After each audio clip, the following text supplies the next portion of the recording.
Hi, welcome everyone. I'm Ashley Frank, a project lead here at Credential as You Go. It is my great pleasure to open today's 2023 Credential as You Go Network Conference, Incremental Credentialing, Exploring Questions.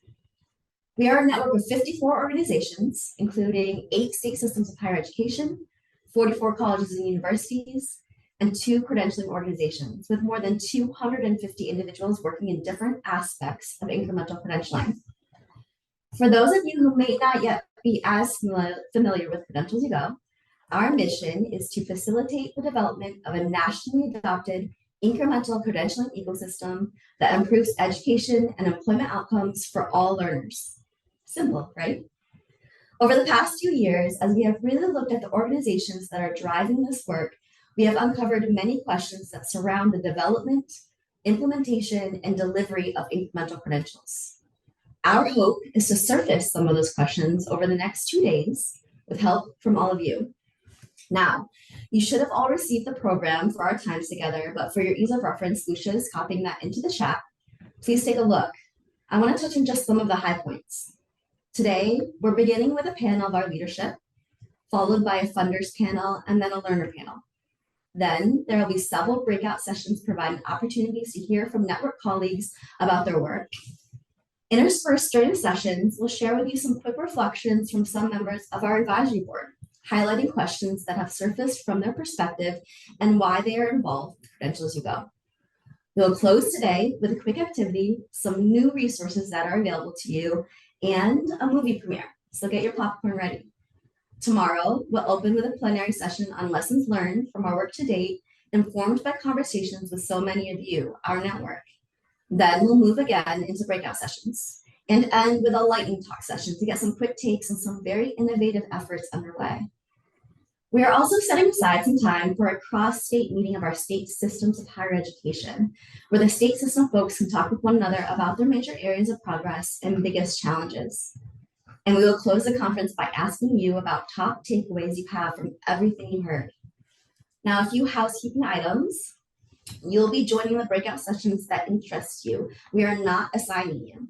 You can find descriptions of each of the sessions in your program. We'll be recording every session and we'll make these available in our newsroom and on our YouTube channel. And we ask you, and this part is important, to fully utilize that chat function, adding your comments and questions throughout the conference, which we'll be collecting and using in follow-up documents, as well as to inform our work in the coming year. And we will be writing up pieces from various sessions to share the many exciting developments in the network more broadly within the field. Okay, so you heard me briefly mention that we will be sharing the thoughts of some of our advisory board members with you all throughout the conference. Our first comes from Karen Solomon from the Higher Learning Commission, which I will play for you now. So give me just 1 second to pull that up.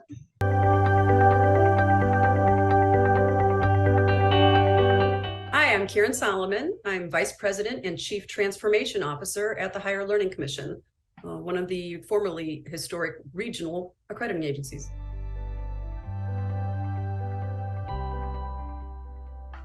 I think one of the biggest issues is confronting us is how we build effective partnerships across that whole ecosystem. When we think about institutions and external content providers and employers and industry, and then all of the other organizations and states and the workforce development groups, how we're going to come together to build a system that's understandable and easy to move around in for learners at any different stage. Right now, everybody's doing their own thing individually, and we need to have some coordination.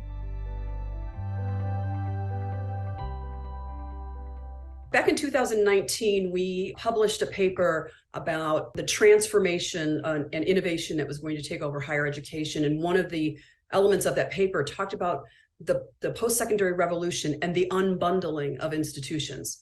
And that's what we're seeing now. Our institutions are trying to figure out how to create stackable credentials or standalone credentials in different ways. And as a quality assurance agency, we want to be a part of that conversation so that we can assist our institutions, provide resources for our institutions, and also better understand how they're providing quality credentials, whether they're building them on their own or partnering with other entities. And Credential as You Go really helps to elevate those conversations and brings a lot more information back into HLC as we do our work on this area.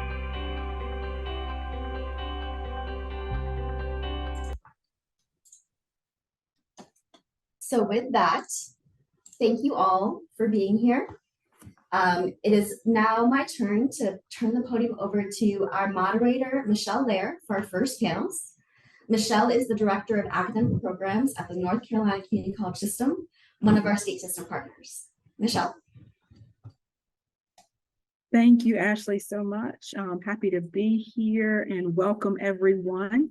I have the pleasure today of asking 4 members of the Credential As You Go leadership team what they see as the 1 to 2 biggest questions that are facing incremental credentialing today. The 4 folks who we have with us for just a few minutes to answer these questions today are Nan Travers. Nan is from the State University of New York, Empire State University, and she is the co-lead of Credential As You Go. Kirk Nestis is the principal of Evaluin LLC, who is the senior researcher for Credential As You Go. We also have Melissa Goldberg. She is the Director of Competencies and Credentials at Corporation for a Skilled Workforce, who is a co-lead as well for Credential As You Go. And lastly, Holly Zanville, who is a research professor at George Washington University, is also a co-lead for Credential As You Go and the lead of the Learn and Work Ecosystem Library. So welcome each of you. So Nan, we'll start with you. Nan, can you share with us what you see as the 1 to 2 sort of biggest questions facing incremental credentialing? Well, thank you so much, Michelle. And bringing it to 2 questions is very difficult, but I've got 3 other good colleagues who are also going to share theirs. So I'm going to start with 1 question that I think is really, to me, an extremely important one. So this first one is, how do we develop more credentials that bridge non-credit and credit learning? We know that some of you are creating credentials that do incorporate both non-credit and credit learning, and that we feel is really fantastic and appreciate that very much. I wonder, though, how we can break down the stigma of learning that occurs outside of the traditional classroom and create better avenues for all learning to be formally recognized and connected, bridging workplace learning, experiential learning, and classroom learning. This is an area that I think we need to spend more time on over the next years and really be thinking about how to help people make those connections across their different ways that they are learning and being able to recognize that through credentialing. The second area is that of financial aid. We can create as many incremental credential pathways as possible, but if the learner can't afford to pay, we haven't helped anyone out. Our current federal financial aid policies are still focused on degrees, and unless an incremental credentialing is embedded within a degree, it isn't aid eligible. Most state aid programs are focused in the same way. We do see some developments at a state level, such as in New York, my own state, where our governor has created some funds that will fund credentials that are between 6 and 11 credits. And we are seeing some other states that are also moving in that direction. But we really need stronger policies and legislations to ensure all learners can afford an education, even if the credentials are smaller than a degree. So those are my 2 top questions. Thank you, Michelle. Great question. So Kirk, we'll turn to you now. What do you happen to see as the 1 to 2 biggest questions facing incremental credentialing? Yeah, thank you, Michelle. It's a little ironic because I think there's a lot of folks, including probably funders, that would love to have the research effort realizing more answers than questions, but there's so much to be learned around this idea of incremental credentialing, and the field is changing so fast that really we are generating almost as many new ideas and questions that need to be pursued as we are answers at this point. But to whittle it down to a couple, both of them have something to do with either assessment or data, unsurprising, sort of where I come from. My first puzzle is about the interaction of these three big stakeholder groups that are interacting in the ecosystem where innovative credentials get implemented. There's the folks that earn a credential. There's those who provide the credential, are responsible for documenting and awarding it. And then there's a third group who hire based on the strength of a credential, or hopefully do. My question, as I picture this going forward, is in order to reach some tipping point where we collectively have sufficient trust that credentials actually represent proficiencies suitable for employment, which group or who within those groups is first to commit to that idea?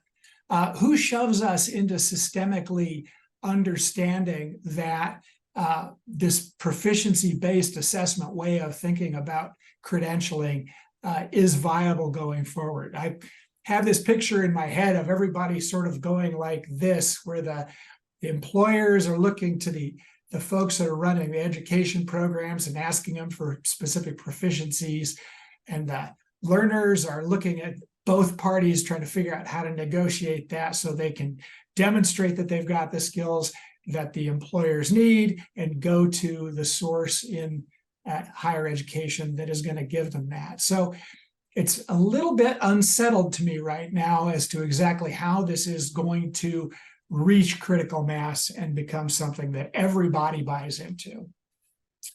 The second one is the one that keeps me, this is the question that keeps me up at night, largely because it gets right to the core of trying to answer questions about incremental credentialing with data, which is theoretically what I'm supposed to be helping this project accomplish.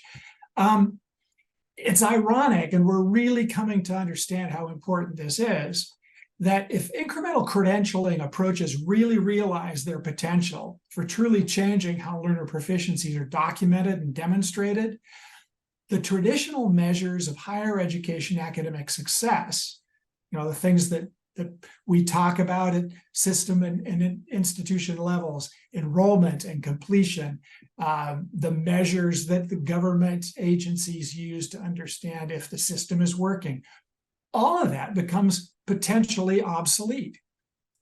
I wonder how we're going to collectively, and again, we have to all be on the same page on these things, how we're going to measure and understand system level successes like of programs and institutions, of innovations in credentialing or initiatives at institutions aimed to grow enrollment. How are we going to do this particularly? And this is the part that, to me, that I thought I understood going into this project, but it just becomes more and more evident the more partners we work with.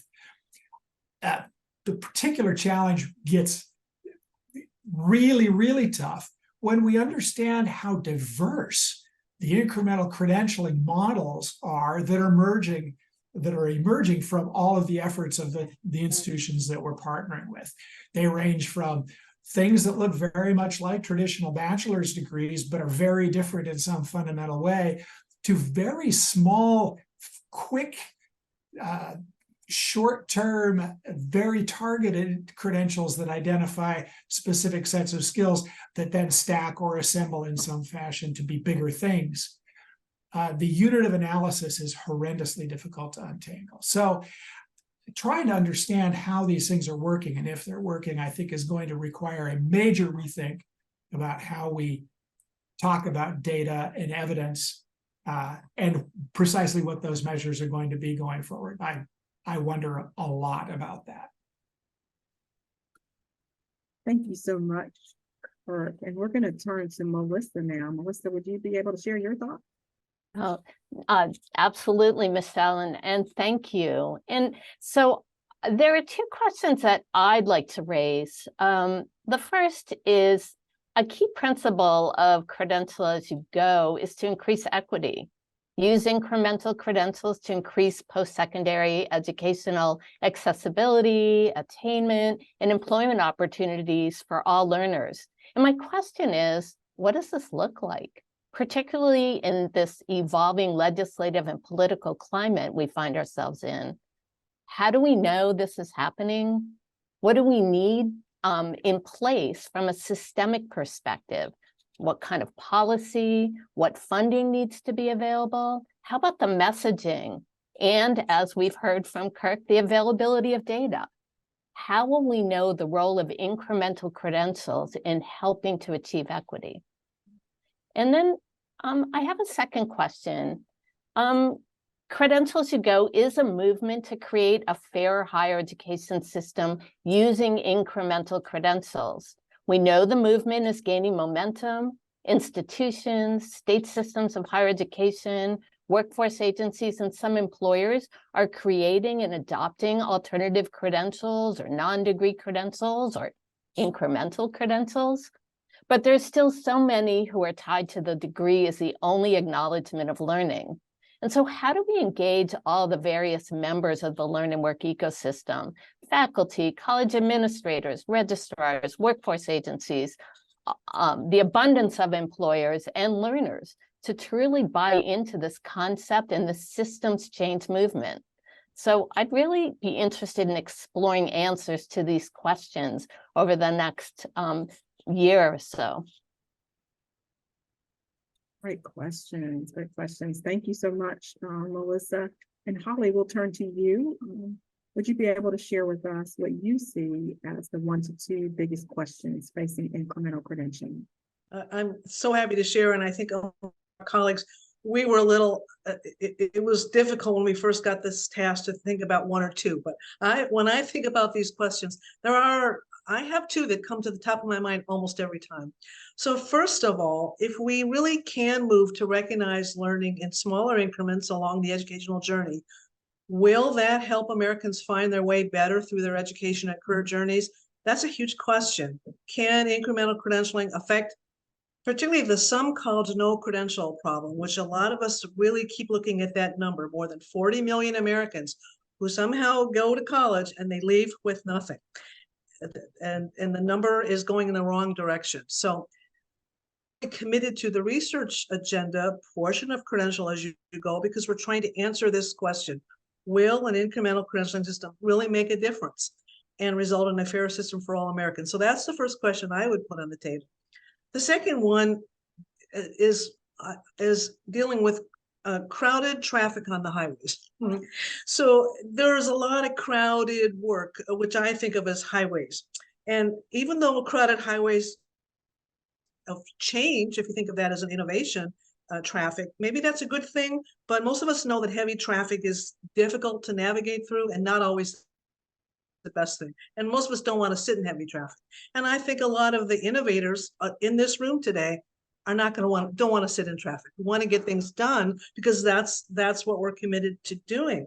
So a lot of what we're trying to figure out is when there are so many groups, organizations, entities that are on that highway, innovating, making really good changes, how do we work together? Can incremental credentialing, our efforts complement the other efforts that are going on? Are we going to compete? Can we collaborate in meaningful ways? And what can we do to somehow manage the traffic? And this is really an issue for the states. When we've talked with our 3 states that we work most closely in, Colorado, North Carolina, and New York, the same relatively small size staff have to go to all these meetings because they're out there. There could be 10 to 15 to 20 other innovative initiatives going on, and those same staffers cover all those meetings, and then they're trying to figure out, well, how do they leverage the resources, which are still pretty scarce?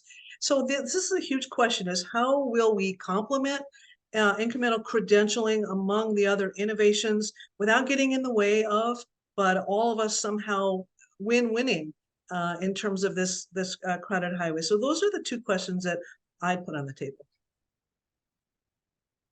Such great questions from each of you. And as members of one of the state leadership teams, you all have indeed hit on many of the issues that we're facing in trying to transform our incremental credentialing ecosystem. So thank you. Thank you to each of you so much for surfacing these important questions for all of us to consider. Thank you. Thank you. And now we're going to shift to our funders panel. And it is my pleasure to ask our funders, prior and current, of our Credential as You Go project, to answer the question as well. And that question is, why are you funding Credential as you go? And why is this a topic that is important in terms of an investment for change? So we have three funders who are joining us today. Our first is Chauncey Lennon.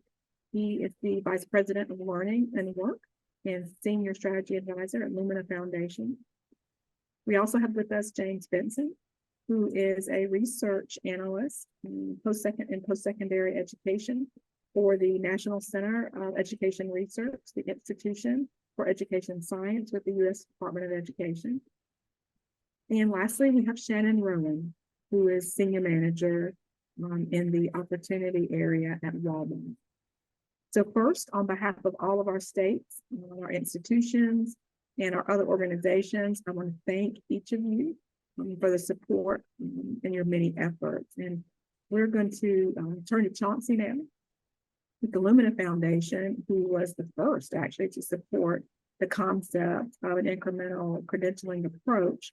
And so Chauncey, could you share with us, why did Lumina Foundation support the planning proof of concept grant for this work? And why was this important as an investment of change at that time for women? Thank you, Michelle, and thank you for having me here. We've actually touched on many of the issues. There's not really just one, but we've touched on a bunch of those issues already. But I would say, for us at Lumina, the biggest issue here is really thinking about building a credentialing system that is really more in sync with the reality of today's world. And that's a world in which we really have to think about the skilling, reskilling, upskilling of adults. These numbers are familiar to all of you, but I always like to say, we'll have 30 million or so high school graduates join the workforce, but we've currently got, as you heard, 40 million, some college no credential folks, and 50 million adults who have a high school diploma as their highest level of credentialing. Those 30 million, even if we manage to educate and train all of them, it will be woefully inadequate to the demands of our labor market. And of course, when we think about the goals we have around equitable opportunity, we need to think about adults and how we are going to draw on these 90 million adults and more. And the challenge, of course, we face is we don't have a system that's designed around the needs and interests of adult students. And you all know the challenges adult students face. And so I think we saw credentialing as you go really as one of the most promising innovations out there about how the system needs to transform itself to be better aligned with the needs and interests of adults. And I think we believe that that also unlocks questions of equity, because we know that many of the adults we're talking about are from groups of color, low-income students, first-generation students, folks who face the greatest disadvantage when they try to enter the labor market. And so, we were just excited to see this effort beginning to gel, the growth of interest, the range of experimentation. And we, of course, are very excited to see how this will continue. We continue to invest in different aspects of credentialing as you go among our various community college networks. And we're very excited at the growth we've seen over it's just been 5 years. And we look forward to the growth that will happen in this effort over the next 5 years. Thank you so much. So insightful. And I appreciate you sharing with us, Chauncey. And we're going to turn to James. And James, the U.S. Department of Education's IES program is making some pretty large investment in Credential as you go. And could you tell us a little bit about the transformation research program and how the Credential as you go grant fits into that program? And also, could you share with us what are the hopes that the project will achieve? Yeah, sure. I'll do my best, Michelle. Thanks, and thanks for being a administrator and leader that's committed to transformation. That's super important in the coming years. The transformative research program is somewhat of a departure from our other grant offerings because it encourages applicants to propose research that is substantially different from current research. And that might seem kind of obvious, but as many of you might be aware of that are connected in some way to grant funding, there tends to be like these stages of piling on with the same types of research proposals in a particular period of time. And so we wanted to call out the need for projects that could be higher risk, but also higher reward. And the program supports innovative and unconventional research that has the potential to lead to new scientific paradigms, novel and more effective approaches to education, practice, or policy, which is where I think you fit in, and transformative technologies that substantially increase learner outcomes. And that is kind of a call out to our researchers that focus a lot on technology. Applicants must clearly demonstrate the potential to produce a major impact in an area relevant to IES's mission. And that means that in this case, we define major impact as an unusually broad and meaningful improvement in learner outcomes. And I want to highlight just 3 parts of our mission. One is increasing access to and achievement in high quality education for all learners from early childhood through adulthood, increasing equity in academic outcomes for groups of historically underrepresented learners, and improving access to, persistence in, progress through, and completion of post-secondary education. And so the CAYG program or grant is one of 4 grants that we funded in the 2021 round. And I will note that it is the only grant that we are funding that has a clear post-secondary focus. So what do we hope from this grant? And Nan, I hope these are things that we've already kind of agreed on. First is to develop a significant number of credentials that are integrated into college and university systems. And I would add to that, we hope that these are credentials and pathways that will not disappear when the grant funding ends. Not that we're, saying that the grant funding is ending anytime soon, but just we want these to be survivable credentials, and we want them to be things that are embedded in and that are created in collaboration with the systems, the administrators, and possibly and hopefully the instructors as well. In the community college sector, we hope that you'll develop a set of entry-level courses and credentials that provide meaningful skills that are valuable to employers while also providing pathways into higher level courses and credentials. In the 4-year sector, we hope that you'll develop a set of courses and credential enhancements that provide practical training that bridges from the academic environment to the applied world of skills and activities that are necessary to succeed in specific professions and jobs.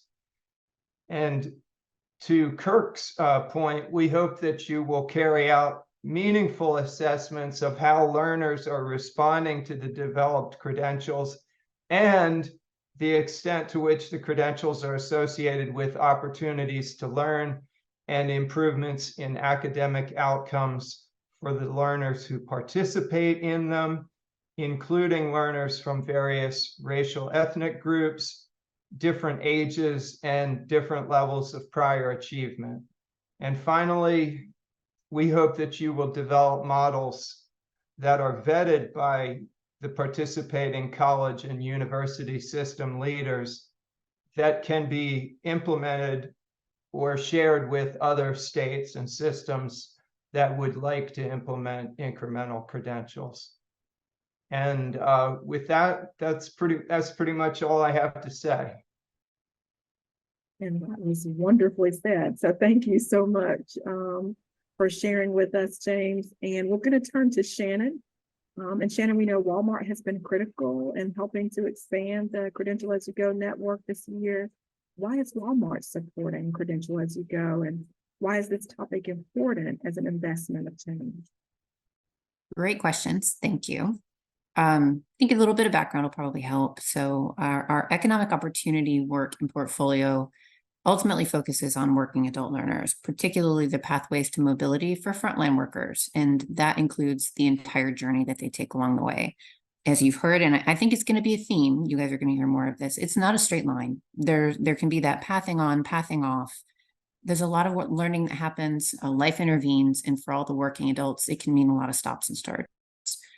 So we think that the transparent recognition and valuation of all of the individual skills is a coordinated in creating that open talent kind of marketplace. It will value the skills that the learners get along the way, rather than just that credential at the end. You can get 112 credit hours toward a degree, and if you have no degree to show for it, there's not always the recognized value in the learning for the employer or for that learner. They have no way to articulate it.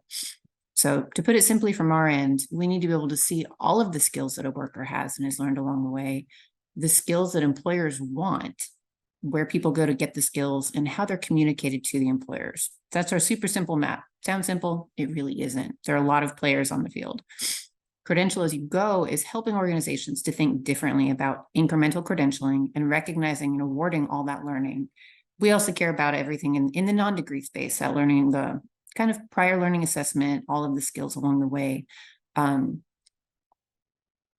The tools and the resources that are being created and the roadmaps for institutions and organizations are pathways toward that change. And there's been a lot of interest from organizations in different spaces in this space. So Credential As You Go is acting as a bit of a catalyst. They have been doing a lot of communication and a lot of work to engage groups across industries and to lift this topic up as a topic of importance in this space.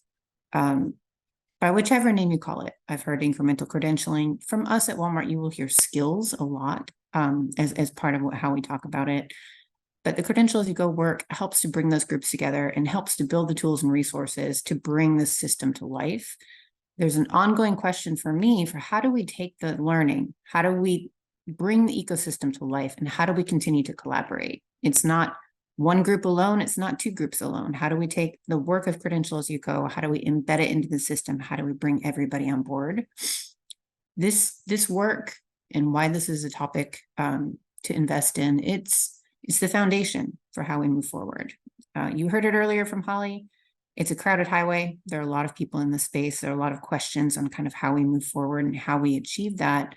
There's a lot of interest right now, though. And in order to succeed, we need that base. We need the incremental credentials. Yes, we need the data. We need the proof of quality. We need the trust from hiring managers and corporations. All of that starts with the foundation. And I think now is that time for finding that golden thread for how do we work together to move the work forward, to get the word out that it's not just degrees. All of the learning counts, the incremental credentials, the recognition of skills is what helps to be able to provide the possibility of that equitable future for that working adult learner and how they can move forward. Thank you.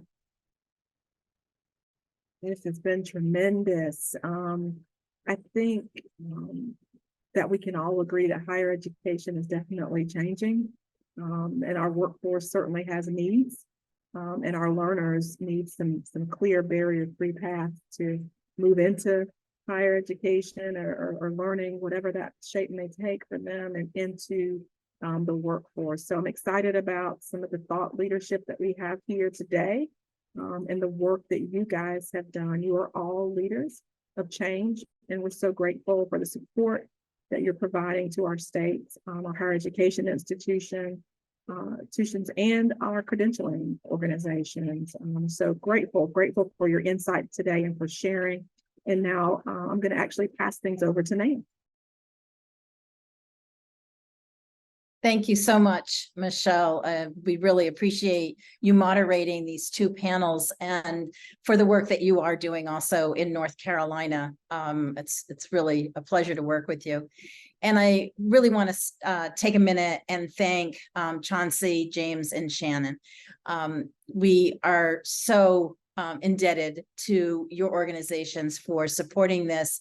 But behind the organizations are all of you who are really providing us with the supports that we need. And so we really appreciate it. We do have one slide to show you now, which we think is extremely important. And that is to be able to recognize and especially thank the 3 state leadership teams that are part of the IES Transformation Grant. These leaders provide so much support behind the scenes, and they're often not noticed because they're sort of there supporting and guiding what's happening in their states. And they do meet with us, the Credential As You Go leadership team, bi-weekly, and we really discuss all of the different pieces. They're always giving us lots of input. So I just want to recognize in Colorado, we have Kim Post, Chris Rasmussen, Ruth Ann Orwella, and Michael Vente. In New York, we've got Cindy Proctor and Meg Banky. And in North Carolina, Eric Fotheringham, Michelle, who we just had, Michelle Lair, and Jamie Dawkins. And last, but far from being least, we have Stephanie Bailey. And Stephanie has been working closely with the institutions in Colorado and North Carolina, and our own Ashley Frank, who's been working with the ones in New York. So thank you all so much for the work that you've been doing. We could not do this without you. And the insight that you bring into the activities within your state, and also the work you're doing to add to the national discussion, is so important. And so on behalf of our entire leadership team, thank you so much. And now we want to hear from our learners, the reason we are doing all this work. Melissa Goldberg is going to now introduce our learner panel. Thank you, Nan. And I just want to echo the thank yous to our funders and to our state leadership teams. And now I have the privilege of introducing our learner panel. We have 3 learners engaged with incremental credentials who are all in different disciplines at different points in their educational and career journeys from different parts of the country and representing different institutions. We really wanted to ground our discussions today and throughout the conference in their voices and experiences, and to seek their advice about how to best support learners like them. And so I'm pleased to introduce you to our moderator, Mark Goldberg, no relation, who is the principal and owner at Skills Strategy Consulting, moderator of the All In Student Pathways Forward podcast, and who's a former administrator at community colleges in Oregon. Mark, the podium is yours. Well, thank you, Melissa, for the introduction. And it's truly an honor to have the chance to moderate this learner panel, and appreciate the Credential As You Go conference really kicking this off and hearing from learners from the get-go. And so with that, I want to introduce the 3 learners who are joining the panel. First is Kirsten Blair, who's been a student at Purdue University Global. Hopefully we can see Kirsten here and pin her on the screen, and there she is. Welcome, Kirsten. Thank you. It's a pleasure to be here. Yeah, thanks for joining in. And after Kirsten, I want to introduce Precious Johnson, who's been a student at Cleveland State University. Welcome, Precious. Hello, everyone. Thank you for having me. Appreciate you being here. And last but not least, we have Monica Robinson, who's been a student at Mohawk Valley Community College. Hello, thanks for having me, guys. Excellent. Well, welcome, Monica. And I will mainly just ask questions here. I think everyone is eager to hear from the students. I do feel compelled to say first that I know that you all will be truly inspired by these 3 learners and individuals. As I've gotten the chance to speak with them prior to this panel, you'll be inspired by their stories, but I think as much so by their insights and their recommendations for college and credential organization policymakers, faculty, and staff as they've navigated college systems in their credential programs. So with that, we'll kick it off. One quick detail is we do have time built in the panel for questions. So we'll invite you to drop them in the chat box if you have questions, and Melissa's going to help me sort through them as we get to that point. If you want to put them in earlier, just be patient. We'll get to them after, but we do want to sort of stay on track with our questions for the three learners. So with that, I'll start and ask you, Kirsten, first, if you could share more about your background, how you decided to enroll in classes at your respective university, and what you've been studying. I would love to. First, I should say my name is Kirsten Blair. I'm 29 years old. I am currently an asset protection coach with Walmart. So getting to hear from Shannon Pryor is actually really awesome for me. So when I started looking at school with Walmart, it was the $1 a day program. Back then, there wasn't very many programs that were interesting to me. But then COVID rolls around, and then I finally decided to go back from one of my market managers who had just joined our market. College was never, I talked with her, college was never really an option for me growing up. I'm the youngest sibling of 5. I have to throw myself into the workforce and help my family. Move out of the house, still not an option because I have 3 jobs that I'm working at now. Then I got over to Walmart, and it just was like, okay, you're gonna learn this. Walmart's program and the way that they approach learning through ULearns really helped me grow and see I can actually do this kind of learning. So when it came around to actually applying for it, I had to decide what program do I want to go into. I sat down at our computer with my market manager, Ashley, and she's like, hey, there's a whole bunch of different programs. I know you're interested in technology. Why don't you look at a few of these other ones and see if something interesting to you pops up, and then just apply. Like, the worst you can do is apply. And if you decide not to go through it, you don't have to. You can always stop and change your mind at any point in time. So I actually was looking through, and then I seen finally some cybersecurity came up, and it was the cybersecurity fundamentals for the micro-credentialing program. So I was doing a little bit more research. Okay, what does this benefit me in the future? Like, where do I go after this? I know one day I want to be at home office, and I want to be either a cybersecurity analyst or a data analyst or even a software engineer. I have so many different interests, and it was really like, okay, where does this get me in the future? So when I looked at Purdue had 5 classes that would tie into either an associate's degree or a bachelor's degree, so I could get that education in the future. So I applied on July 2nd. I started classes.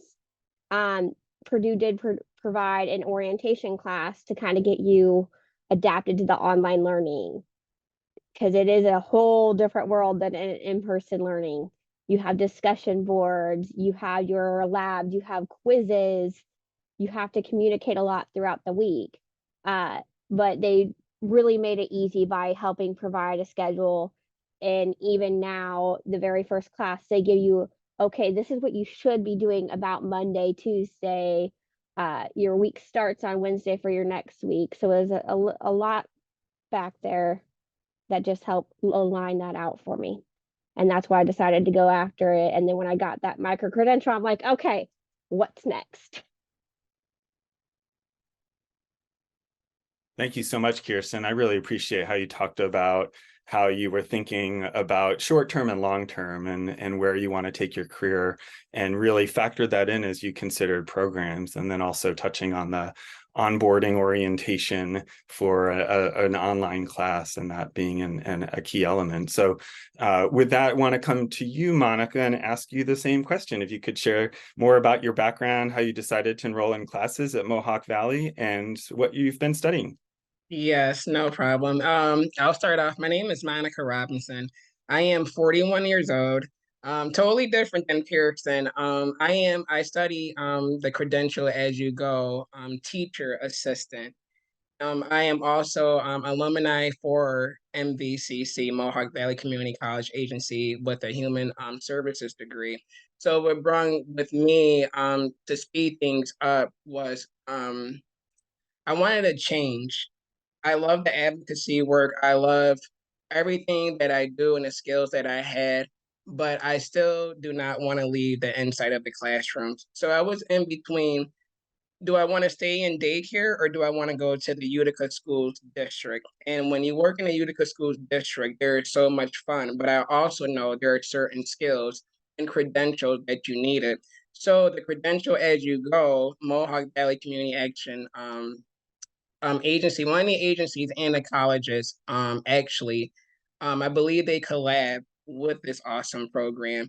And it took me a little while and I was not giving up. And anything that I seen with MVCC, I know is something good. So the teacher assistant program came along again for the second time. And I actually got a spot inside because due to another student had left. So I got the call saying that, Monica, you have a spot and you can start, which I was really honored with that because there was so much jewels and richness inside that training class that I got, not just from the faculty, the Utica School District Board was there. MVCC faculty was there that I knew. They were so thorough with everything about this training, how it was going to be, what type of micro credentials that you get. So that even opened up my eye because I would have to be honest with you. Sometimes we will settle for things and for degrees that we already have and say, hey, I don't even need those classes or those credits or credentials for anything. But let me tell you, I am so grateful and I am so honored to have those credentials, underneath my belt along with the degree. And so, I mean, it's just an honor to just sit there and to learn. And so that actually gave me the more drive to even wanted I want more of this Credential as you go. I need more programs like this in my life. Because if it was not for this, then I don't know where I would be right now. Thank you, Monica. It's interesting to hear that you already had a degree from Mohawk Valley and then identified a meaningful credential as you were exploring sort of a shift in your career and interest. And then I think you touched on too the importance of that communication and transparency with faculty and staff about the credential, about the program. So thank you for sharing that, and want to come to Precious and ask you the same question to share more about your background and how you decided to enroll in classes at Cleveland State and what you've been studying. All right. I don't know if I could top those ladies, but I am Precious Johnson. I'm from Cleveland, Ohio. I recently completed my certification at Cleveland State University for the Community Health Worker Program. I also have over 10 years in the healthcare industry. And right now I work with a couple of nonprofit organizations that reach out to the community to help with food disparities. I would consider myself a professional student, unfortunately, but I do feel passionate about having credentials and while growing and learning, each of those credentials have made its way to show up in my life somehow, some way throughout the years. So it has been very important. Thanks, Precious, and glad that you touched on the variety of credentials that you have and the community health worker program that you pursued and the type of work that you're able to do that's connected to that credential. So want to stay with you, Precious, and ask you if you could talk more about that credential as a community health worker. Why is it important to you, and how can it assist you in your education and career goals?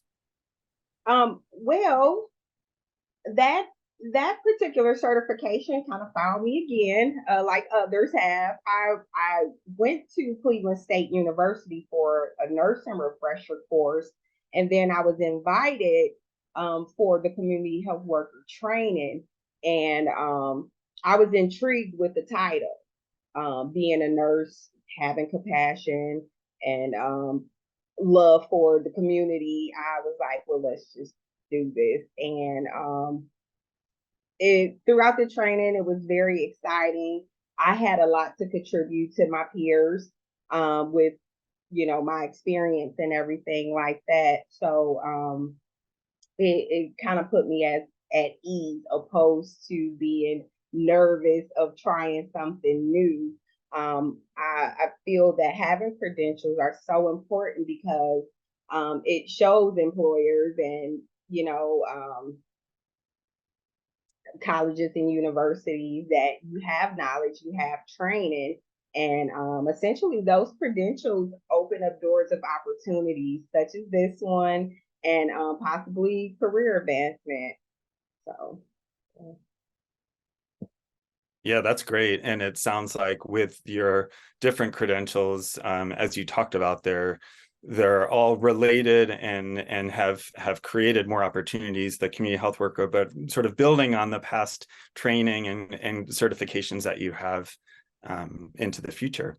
So with that, want to ask you, Monica, the same question about the credential that you attained, the teacher assistant credential.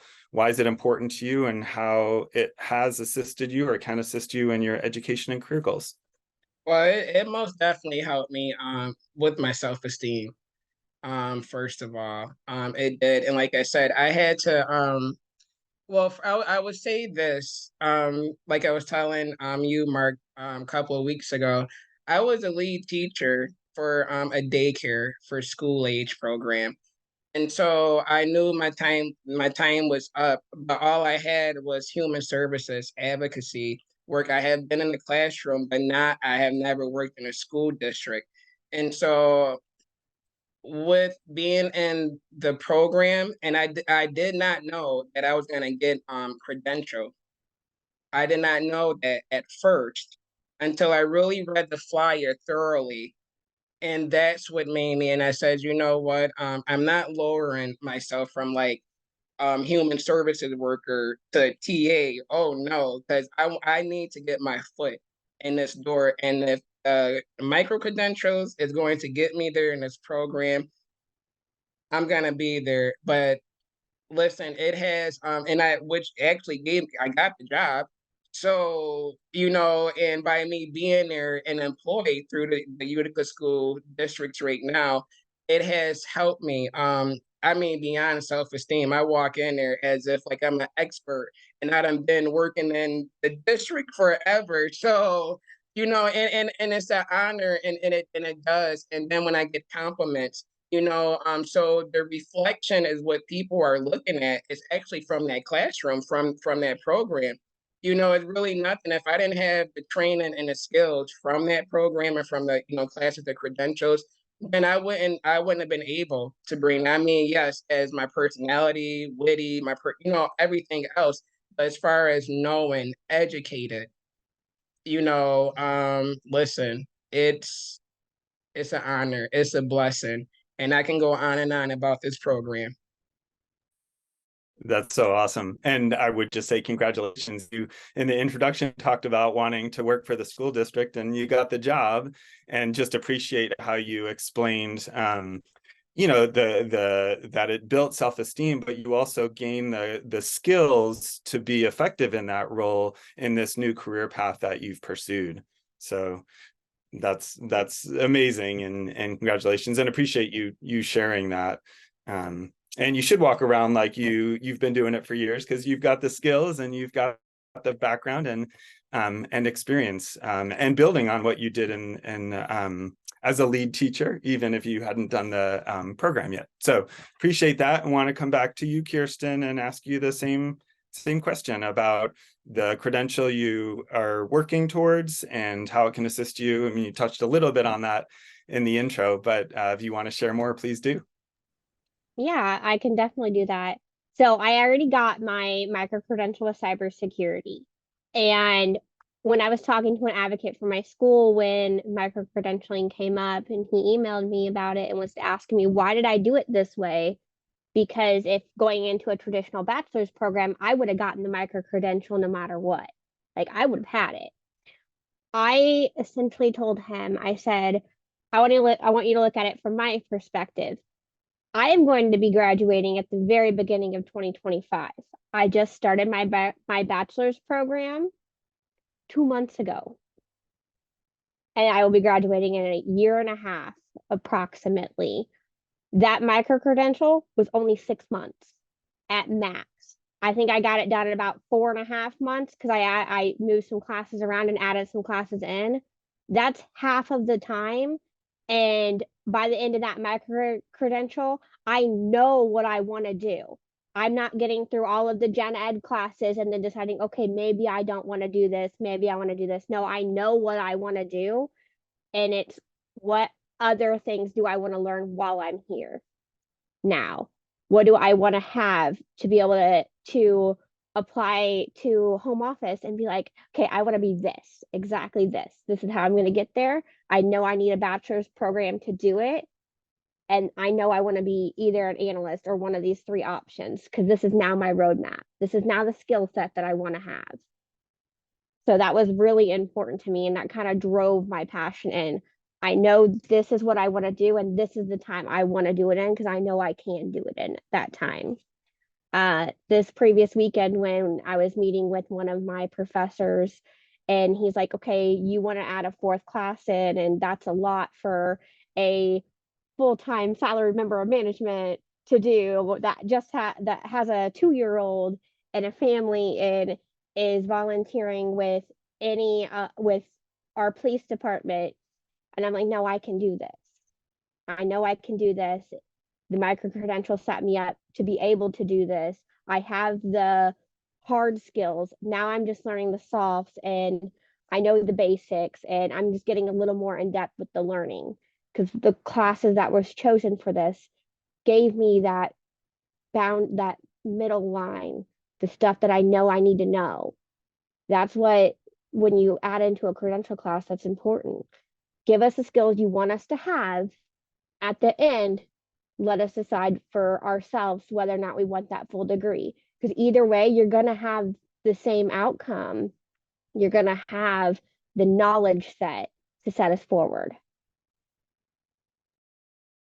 Thanks, Kirsten. I just want to say from what you just shared and the acceleration of the credential that you attained, and then sort of building on what Monica and Precious have said, it just is powerful to hear the impact of these accelerated credentials and how they are different than a traditional degree in the sort of in the journey there, and the importance of having these milestone and momentum points that that you can build on. And so appreciate you sharing that, and feel like for folks who have been doing this work for some time, to hear it from learners is extremely meaningful. So appreciate that from each of you. And I think just staying on these credential programs that you all have been a part of, wanted to ask you first, Monica, what elements of the credential program that you enrolled into Mohawk Valley have been most helpful to you in completing it? I will have to be very honest. Listen, that program paid for everything. And I did not have the funding for everything that I needed for the job at the Utica School District. I mean, that was the first thing. That was such a huge blessing, and to get that, and to get, like I said, the faculty, the trainers, the educators, the whole experience was just like so rich. And then when they, had us, they made sure, you know, that there wasn't, nobody was left behind. Everybody was on the same, so those elements that I look at things different than what other people, we had even got feedback from the educators that said this class right here, like phenomenal, the awesome feedback. And I know Kirsten touched about the credentials, and I have to say this part because my sister is in the school district. She had to pay out her pocket everything. I mean, everything. And being that I just, graduated a couple of years ago from MVCC, I'm still paying out of pocket for tuition. And those, fees, school payments and stuff. And so I have to say those, for me, the biggest elements, knowing that I didn't have to come out my pocket and have to stress, have to cry, and like, how am I going to afford the funding for my tuition for my school so that I can get the credits and the skills to do a job and to do a good thorough job and to get a good paying job. Those elements meant so much to me, and that's why that's what drove me to, like, okay, I don't know these people that started the program, but whoever they are, I know they're heaven sent because they're answering, I know, my prayers. How am I going to afford all of this and to go to the school? So I thank you, those for the credential as you go, because it's not how when I was young looking at my mom going to work and going to school. This is really a really short program, and you get so much, and it's free. It is. So though that meant a lot to me, those elements of this program, everything meant a lot. Thanks, Monica. I see a lot of people nodding their heads and just appreciate the emphasis on funding and the cost and having that taken care of, and not needing to worry about that, because that is a huge barrier for so many students in pursuing further credentials. So yeah, that's huge. And then also just know that you talked about the support from faculty and staff as a group together, but ultimately that funding is key. So with that, I want to come back to you, Kirsten, and ask you the same question about what elements of the credential program have been most helpful to you in completing it in cybersecurity. Honestly, the amount of technology that was given to us when we first started. So with Purdue, they actually use a Pulse app.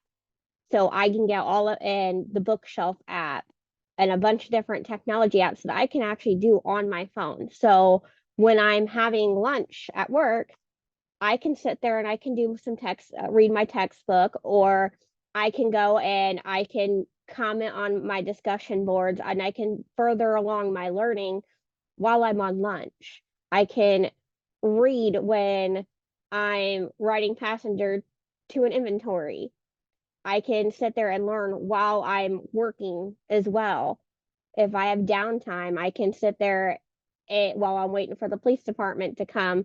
We can sit there and we can talk about stuff. I have associates that are wanting to go into these programs, and I'm talking to them every day about it. And that's what helps, is having that conversation back and forth. Yeah, that's so great. So the technology, the apps and support that make it easier for your learning as someone who is a working learner with a family as well. So appreciate that, and want to ask you, Precious, the same question about the key elements of your credential program. Okay, well, I have to say thank you for the save, Mark, because after Monica, I was tearing up there. Not only did the the program itself seems like heaven sent for me as well, and it being free, all of that was nice. However, the passion that the faculty put into the program was phenomenal. I was in a really dark place. I was displaced due to domestic violence, and I was already on the brinks of not understanding how dare you go to school and you're homeless. You got all these things going on, but I just kept feeling a little nudge, and I went and I applied for the refresher course again at the Cleveland State University. And then when I got invited to go back for the community health worker program, I was absolutely thrilled. So again, it was well put together. I'm grateful for it. Another big piece of the training was that we had real life discussions amongst our peers, and it gave me the ability to see what the issues are throughout the different communities here in Ohio. And the program just motivated me to just, want to do more and be that solution, and will give solutions, and just keep being of service to others. It was phenomenal. And I don't know if that has anything to do with nursing, but yeah, we can get a bit mushy at times. So yeah. No, Precious, I really just appreciate you sharing your story and your experiences. And I think building on what Monica and Kirsten said in terms of funding and technology support, but really the passion of faculty, the passion and it sounds like compassion of faculty that assisted you in your credential program. So yeah, thank you for sharing that. And wanted to ask each of you, I think, the most important question, because I know you all have such tremendous insights. So knowing that there are leaders from faculty and staff from institutions that are part of Credential as you go here at this conference, there are funders, there are partners. From your lens as learners that have accessed these credentials, wanted to ask you to share with the participants here, what more can colleges and universities do to support student success in these credential programs? And we'll start with you, Precious. Okay, well, I feel that sometimes, well, every student is not the same, and faculty, you just never know what a person is going through.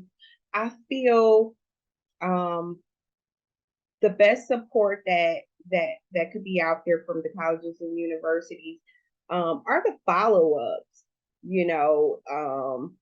That could be achieved through maybe surveys, things like that, and providing mentorship amongst peers. I know faculty could be so overwhelmed because of how many students there are and they have to keep up with. But if they possibly found ways to get students more involved with the success of each other, we might be, headed in the right direction. Yeah, I think that's spot on. Just the follow-up, if it's from faculty themselves to check in with students or with potential peer mentors or even surveys, but just the connection and the checking in to hear how it's going and see what assistance students may have, or just understand what students may be going through. As you said, students are all sort of unique, and every student's not the same. So appreciate that, and want to ask you, Monica, the same. Actually, Kirsten, I think we'll come to you. Ask you what more colleges and universities can do to support student success. I obviously had a different experience from Precious. I was fortunate enough Purdue provides a lot of resources and a lot of communication between our professors, between other students, and encouraging that dialogue. One thing for us is, for Purdue, is potentially getting all of the books and stuff into one app versus 5 different apps. Even though we have it at our hands, having them all in the same resource is a lot easier and a lot more fluid to work through. That is my biggest thing I could possibly say.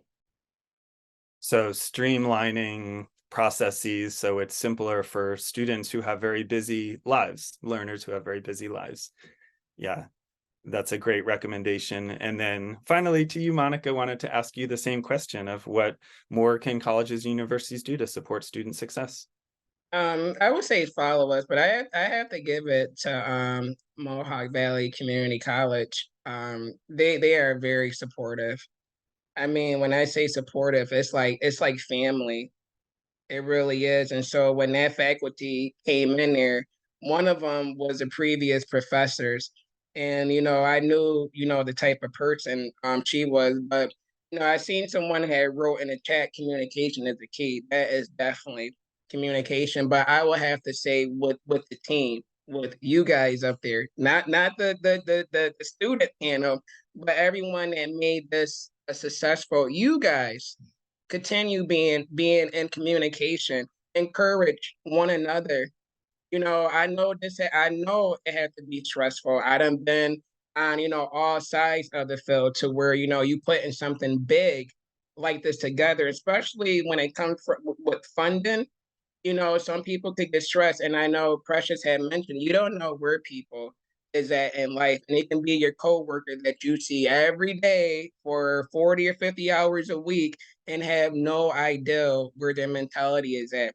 But communication and just respecting one another, whatever everyone has done, just keep up the good job. That's really it. I have not seen any barriers or anything. This is just it's really, this is what success is, pushing your way through whatever life, whatever the lemons throw at you. We done made lemonade, some great awesome lemonade to drink. Love that imagery. And it sounds like a lot of that is just having a student-centered approach and understanding and recognizing that there may be a lot of stuff going on in students' lives that, or coworkers that we may not know, and just being there for students and patient and understanding and working with them. And so, yeah, appreciate you sharing that. And then just your experience with the faculty at Mohawk Valley and the quality of the team there in that support. So one last question for each of you before we open it up for questions from the participants. And this is sort of a quick lightning round, and really just we're wanting to hear where you're at now. You've touched on it a little bit, each of you, but what's the next step on your education or career journey in where you're at now and where you're heading? So we'll start with you, Kirsten. Currently, I am still enrolled in Purdue Global University in a bachelor's for information technology with a concentration in information security and assurance. That is the degree that I'm working towards. I've said previously I expect to graduate early 2025. At that point, we have a countdown going at work for when I graduate so I can prepare the next AP coach. I look to go to the home office, or if for some reason that plan changes to a different technology company. Really would love to stay with my own company because I absolutely love Walmart and everything that we're working to do, especially with my associates in their further education and me helping them along. But my career will take me where it takes me. And every step of the way, I will encourage more people to go after what they want in life. That's awesome. And I think in touching on the associates that you work with and already being a mentor to other workers and learners in your current role, and many opportunities ahead as you work towards your degree. So want to come to Monica, ask you the same question. Where are you at now, and what's the next step on your education and career journey? Oh, Monica is in Utica, New York School District. That's one thing. So I did get the job, which is going awesome. I am now a special ed TA for kindergarten, first and second, and that classroom has been shifted around, and everyone was so concerned about the new teacher and TA coming there, but no, our class is running fabulous. I also been advocating on the Credential as you go program because they are having another teacher assistant training as the one that I was in. So I have been promoting, and I did get at least one person, and there are more people that's calling me, and I'm like, you have to email the lady that's on the flyer, guys. So I've been, just been advocating for this program. Get in, get in, get in. So please, whoever does the funding part, please, I'm praying that, like the rain God would just rain down the money and funding for you, because I am out there telling people how awesome and what you get, the benefits that you get for free, for free. So that's where I'm at right now, Mark. Thank you, Monica. What a great way to wrap that up, and encouragement to all of the participants and the funders and the colleges and universities that are part of this, and sort of through the lens of your own journey at Mohawk Valley. And so from here, we're gonna, we have a little bit of time for questions. And so it would encourage folks to ask questions to our panelists. You can drop them in the chat box. I'm just gonna say too, as I've been trying to track the chat, there are some tremendous comments just for Precious, Monica, and Kirsten, just from participants, of just appreciating you sharing your journeys, your insights, and how powerful they are. So pick some of that up, and I may read a few, but I think wanted to start with a question that came earlier, and that was to each of you: how easy was it to find out about these micro-credentials? And what would you tell to a friend interested in something like the credential programs that you were all a part of? And I don't have any order, and whoever wants to jump in, feel free. And yeah, would love to get your thoughts. I'll start us off, I guess. So luckily with our orientations and stuff, we've sparked the conversation in my store a lot and in my market. We actually go through the guild program. It houses all of the programs that are available, whether they're first education, second education, or even GED programs. That is where our conversation usually starts. And usually when I start them, I ask them what their interest is. And then we sit down. I'm like, okay, this is what it got happened with me. I'm going to take you through the same process. Let's look through the programs. Let's see what's interested. If there's something that's not there, let's go look somewhere else. What are you actually interested in? Let's go find you something where you can move on with your future.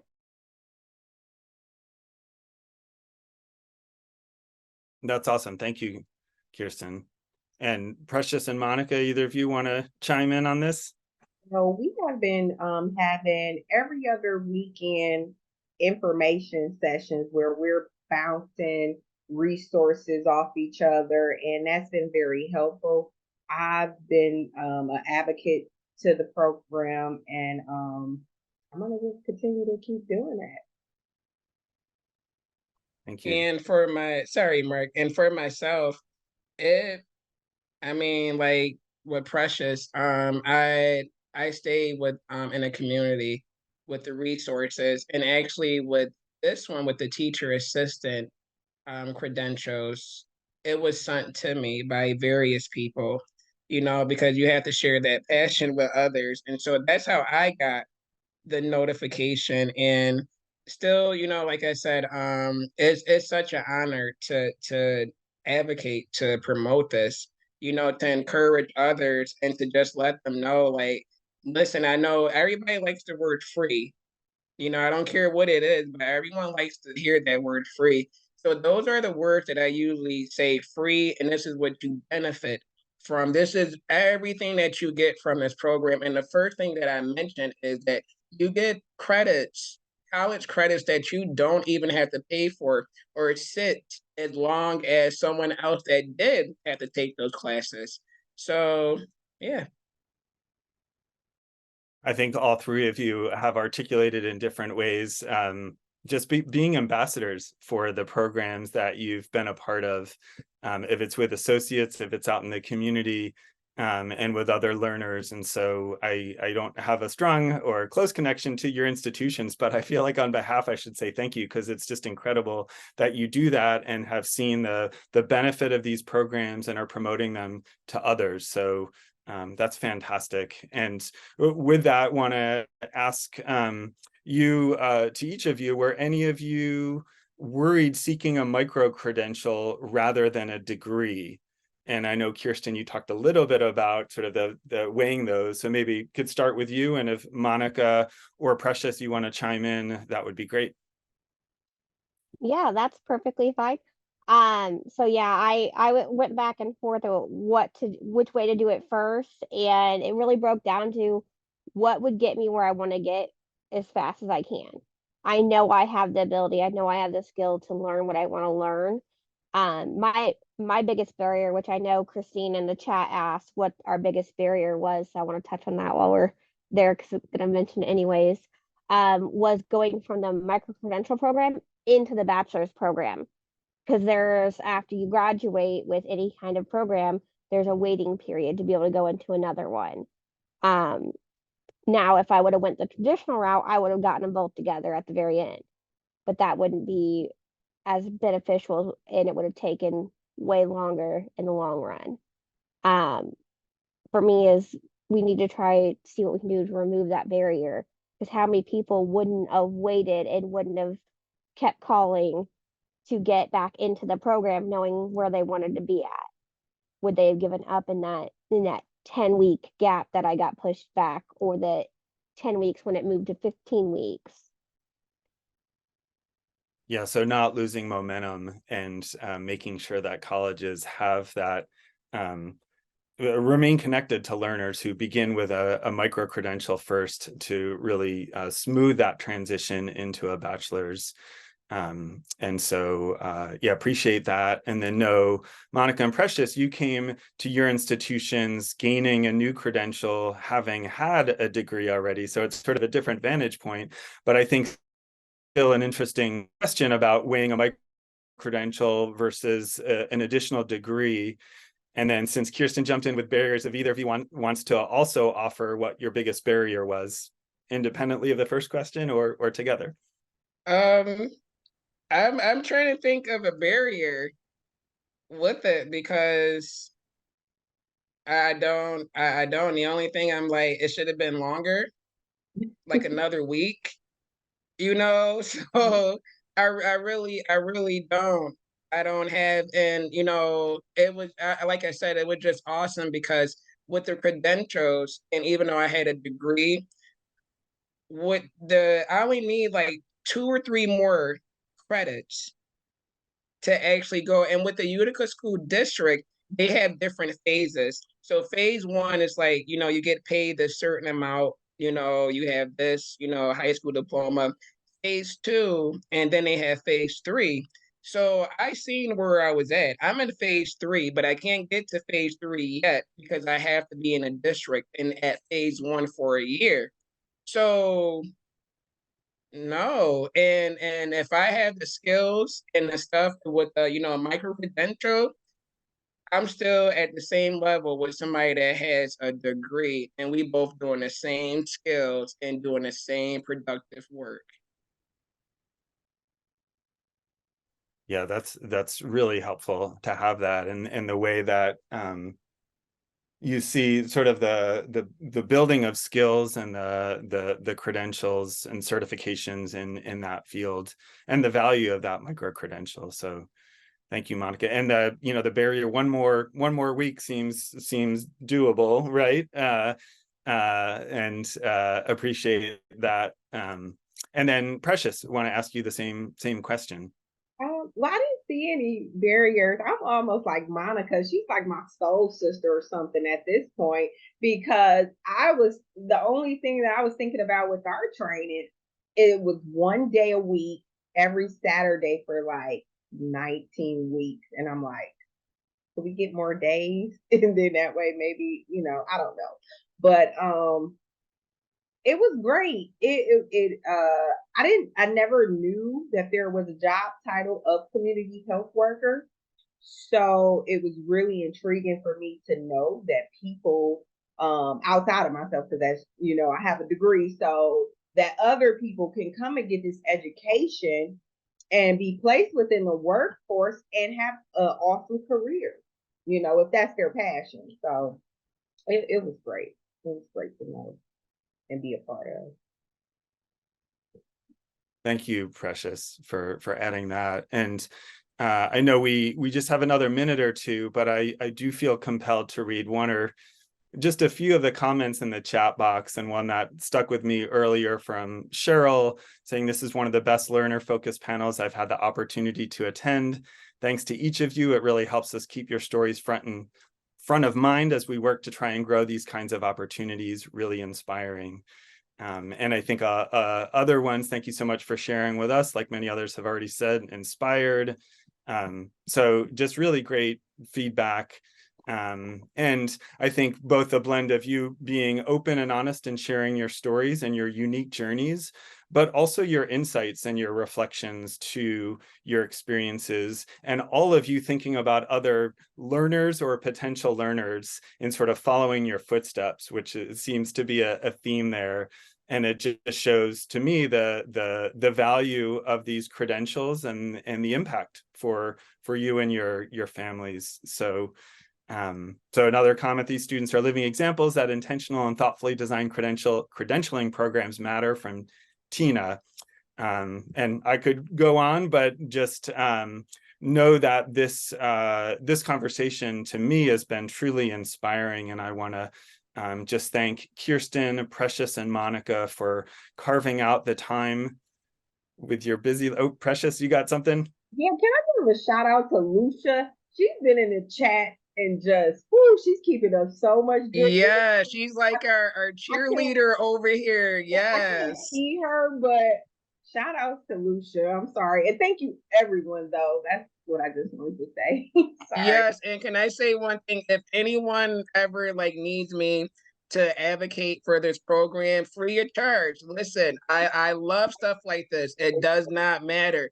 Mark and Melissa, and I think Nan, and I seen somebody else that was in their little emails, but they have my email. You guys are more than welcome. More than welcome. Call, email me. Listen, I'll be there. I can't be there physically, but through Zoom, I can be there for you guys. Thank you, Monica. And thanks, Precious, for grabbing those comments from Lucia, seeing them at the throughout too.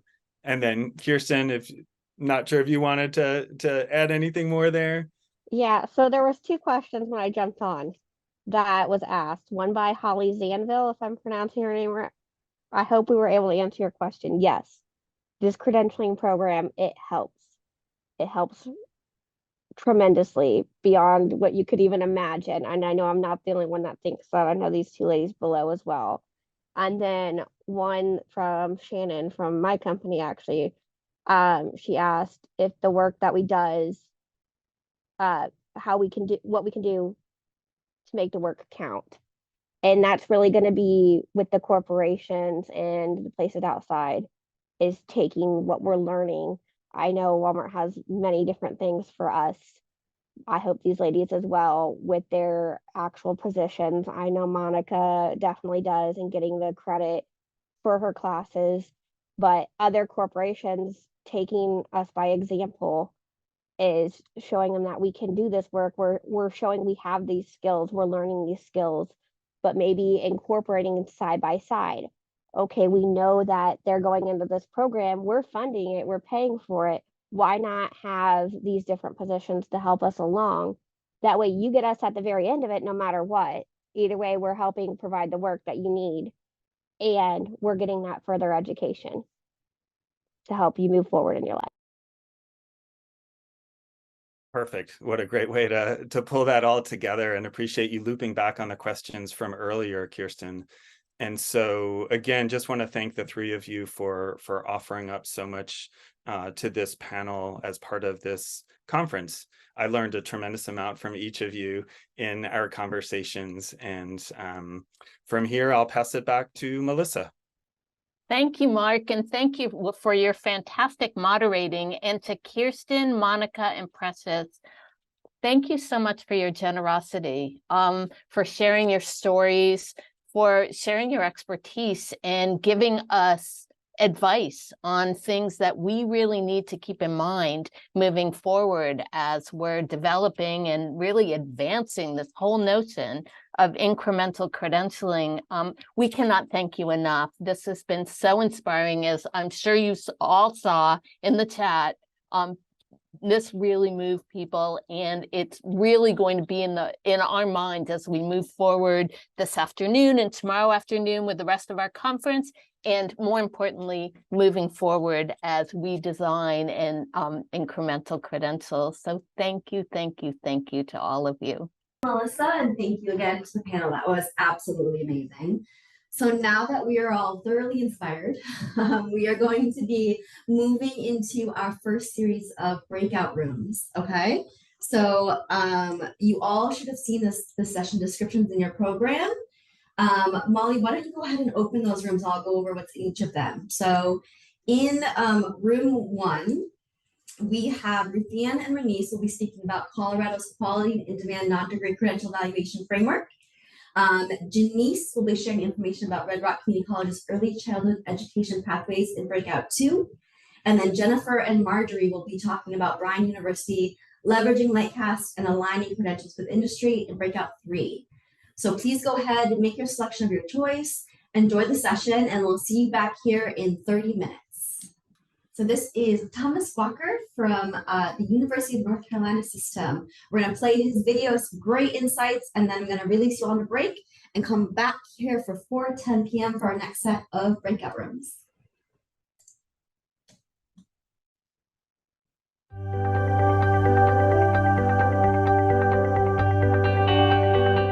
My name is Thomas Walker. I'm Senior Advisor for Economic Development and Military Affairs for the University of North Carolina system.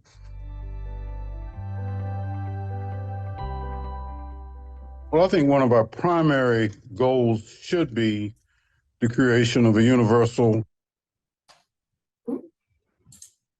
Apologies about that. My name is Thomas Walker. I'm Senior Advisor for Economic Development and Military Affairs for the University of North Carolina system.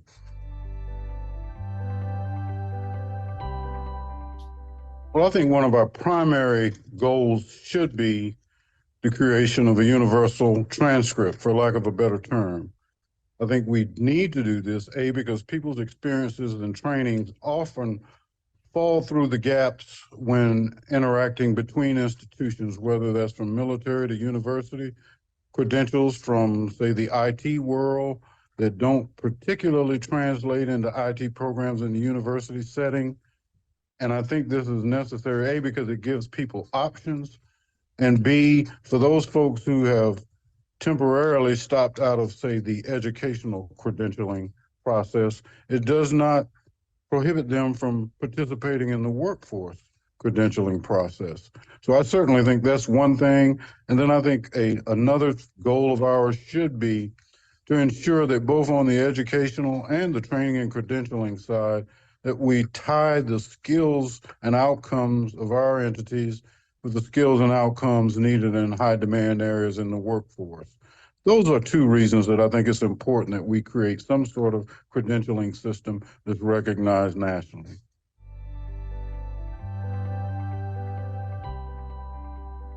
Well, my reason is both professional and personal. Certainly you heard in my title, my role with military affairs with the University of North Carolina system, which gives me the responsibility of working with all 17 of our constituent institutions to ensure that our military and their experience, as evidenced on their JSTs, is clearly and transparently shown for what their possibilities may be within our system in terms of acquiring credentials. And being a veteran, I'm certainly sensitive to that. And North Carolina being I believe the 4th most populous state in terms of military presence, we rely a great deal on the military to supply our workforce needs. We've been very fortunate and been ranked the last 2 years as the top state for business, but that is creating some pressures for us on the workforce side. I think those are good pressures because there are lots of opportunities in high demand fields here, but we won't meet those demands unless we can be much more robustly intent with how we interpret our military experiences. And that's been a personal drive for me and something I'm very passionate about.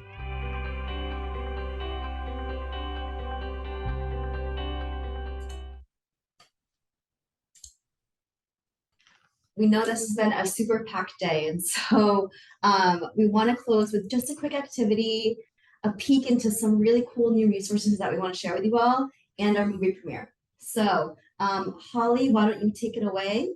Thank you. Thank you, everybody, for hanging in with us. It's been a packed day, and we're looking forward to tomorrow also. So what we wanted to do in this last session is to ask you all to go into the chat room and identify 1 to 2 things you've heard today so far that have been most helpful, or 2 top takeaways. And we'll give you like a minute or 2 to write some things into the chat. And then as you're doing that, Nan Travers is going to share some newest, greatest resources with you. So literally we'll give you like a minute or 2, and I don't have the chat open to see if any of you are typing now, but we're asking that you start just sharing that. Thank you. And so as you're putting in those pieces, we're actually asking you to multitask here as I talk a little bit about some latest stuff that we have just brought to the website. And so again, and always, please keep up with the website, keep going in there. We're always having new things happening in there. But the first thing that we're so excited about is a brand new video that just came out. And so if all works well, I'm going to click on this and we should go right into the video. If not, I will go another route that I have it. Here we go. Our current education system relies solely on degrees that are expensive and time-consuming, often leaving many students burdened with debt. In fact, over 40 million Americans attend college, accumulate credits, but never attain a credential. This is unacceptable. What if our degree-centric system began to recognize learning as you go? What if we were to build an incremental credentialing system? One that recognizes learning in smaller increments, milestones along the way.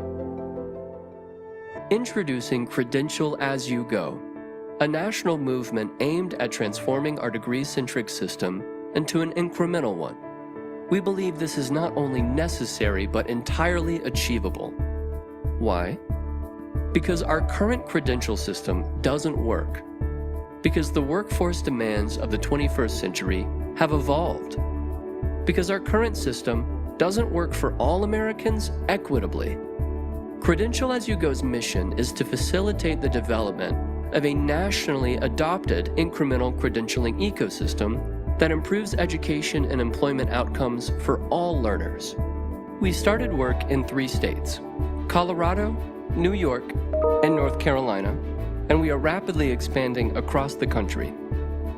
Our work in the following 9 main areas is all towards the effort: to offer many paths to sustainable jobs through education and career guidance, to help the more than 40 million who have fallen out of our system with no credential to recognize their learning, to help those currently in our system who need better options, to help employers expand the range of skilled candidates, to prepare for dynamic changes in the workforce. We are not in this movement alone. Our National Advisory Board of more than 130 leaders is helping to guide our work. We've expanded to over 50 partners, including state systems of higher education, colleges and universities, and credentialing bodies in a network to learn from one another and accelerate the incremental credentialing movement. And we're collaborating with others working to improve the learn and work ecosystem. Join us in this movement to make incremental credentialing the way of the future.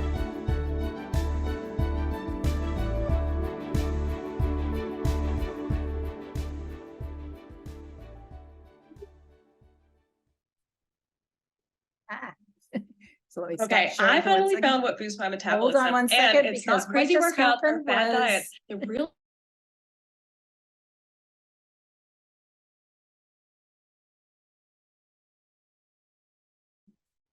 Okay, so let me go back to that slide very quickly, because there are actually, what I'm going to do is take us to the website.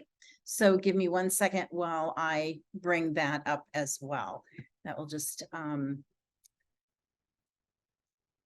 so I had everything lined up here and we will.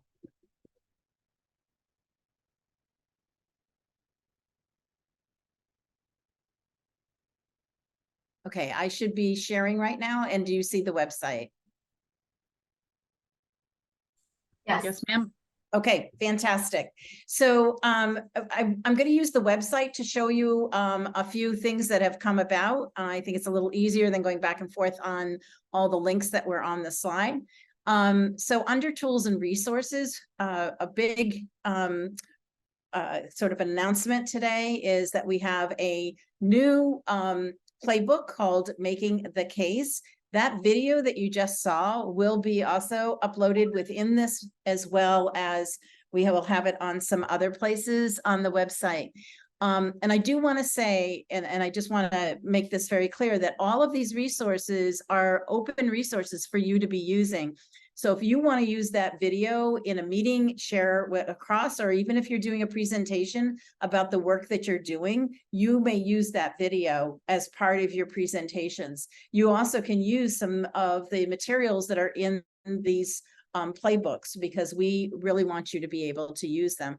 So this is our first one on Making the Case, and it has a lot of different pieces in here in terms of, you know, things like an overview. There's a longer video in the overview as well. We'll be getting to those places.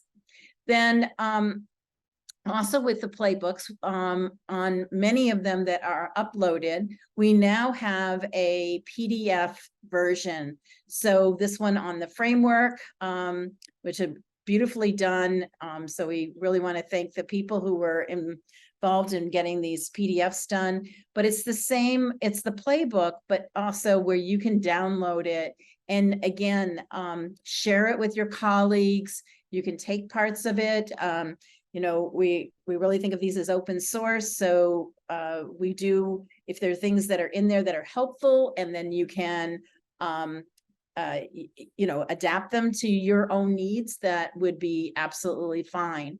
And as I quickly go back here and go to the other playbooks, you will see also, I'll quickly go over to policy, but all of these here now have these PDFs, so you will be able to see those. Then in addition to that, I want to take you over to the research section.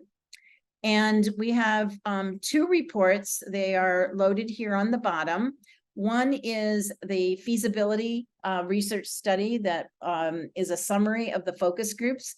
Some of you were involved in focus groups that Kirk Nestis had led, and this is his report that summarizes the results of those. And so you'll be able to kind of go through that. There's, as you can see from this table of contents, there's a lot of findings here. I have read it multiple times and can tell you it's extremely rich. And so there's a lot of information there. And then Holly, Melissa, and I took that and we created this research brief. And with the research brief, we also, we took Kirk's findings, and we were able to also sort of summarize it down and create this table that gives you a little bit of sense of the things that we're finding that are supporting the incremental credentials, and then also confounding them, the barriers that are up. There are 20 areas here, and we see these as being extremely important. And in this next year, I think you're going to find that we're going to be talking a lot about a lot of these pieces. I'm going to come back up for 1 minute just to the idea of learner advising. This is one that you know, I think we're going to be talking a lot about as we keep going forward, and hearing from the learners today, it really strengthens the need to really be thinking about what are those learner supports that really need to be in place. We also have some two new reports that are on our website. And one of them we looked at, and we've already heard from lots of people about how many different things are happening at once. And so we talked to the different states. We developed, and here's a list of all the people who contributed from the states. And as we went through this, and I just want to kind of come down, there is actually, and I'm going to like really swing this, sorry for being dizzy, but there are literally 3 charts in here. And as you start to see all of these things that are happening in the states, you start to understand that one, there's really a movement across the 3 states in terms, and this is true across all of the states, in terms of things that are happening. And so one of the things that we're really looking at is how can we build upon and really connect all these initiatives and not have them be each like a separate thing. And then we also then looked at a lot of some initiatives and alliances that were happening across the country, and also started to really, again, look at kind of what was happening out there.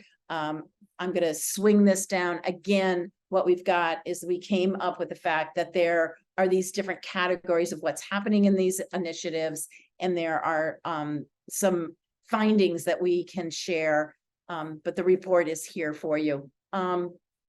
One other place that I think I have just enough time to show you is that we now have an events section on the website. This conference is there right now, and we will be putting the recordings up from the conference. We also will be putting in the links to all these reports that are coming out. If you need to find the link for tomorrow, it's here as well.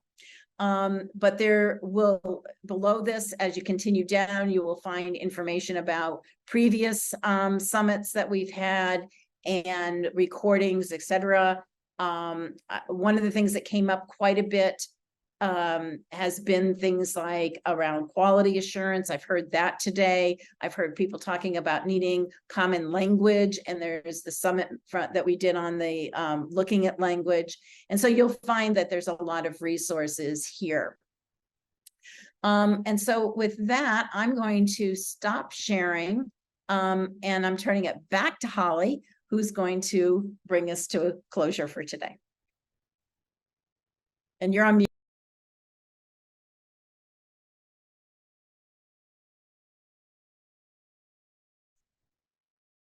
Oh, thank you. Yeah, I had a screen that came in front of the other screen. So we're going to try to give you literally a couple minutes back. I looked in the chat. Not all of you put your things that you found most helpful or takeaways, but we hope you'll come back tomorrow. Think about it overnight. We do want to capture your thoughts. We're going to go through the chat because we feel like we can pull that together, and there's some really good insights that many of you are already putting in, particularly around the learner panel, and I saw lots of comments about that, and that this kind of makes us all realize why we're doing this work. And some of you were really doing kudos to many of your colleagues for the breakout sessions where you picked up a lot of good information. So what we want to do is understand, and one reason why we've got this kind of a conference with a lot of different types of pieces is when we've been having the one-to-one conversations with a lot of the projects, some people have said, well, you want more breakout sessions. Well, you want more of this kind, and you want more, tell us how to use the playbooks more effectively. So we thought we would plan a conference that had all of the above, and then we could decide among ourselves with